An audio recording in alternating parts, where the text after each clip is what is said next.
మనకి తెలుగులో ఒక సామెత ఉంది. తాగుబోతుడి మాట నమ్మేవు గదే భోగిబోడిది ఎవరా అన్నాడంట. ఒకడు డ్రింకర్ ఉంటాడు.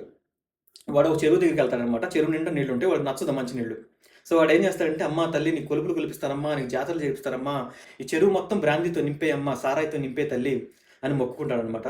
సో వీడు ఇన్ని చేస్తానంటున్నాడంటే అని మ్యాన్పులేట్ అయిపోద్ది అనమాట. దేవత కూడా మ్యాన్పులేట్ అయిపోయి, సరే వీడికి ఒక వరం ఇద్దామని ఆ చెరువు నిండా బ్రాందీ చేసేస్తా, సారాయితో నింపేస్తాడు అనమాట చెరువు అంతా. వాడు ఏం చేస్తాడు, గ్లాసు అది సారాయి ముంచుకుంటాడు, తాగుతాడు, ఆ చెరువు పక్కనే పడిపోయి ఉంటాడు అనమాట. అలా దేవత రోజు చూస్తుంటది, ఏంది వీడు ఏ రోజు నాకు కొలుపులు చేపిస్తాడు, ఏ రోజు నాకు జాతర చేపిస్తాడని. సో ఇంక ఉండి ఉండి ఆమె సహనం నశించి వాడి దగ్గరికి వచ్చి లేపుతుంది అనమాట. ఎవరు నువ్వు అంటాడు అనమాట.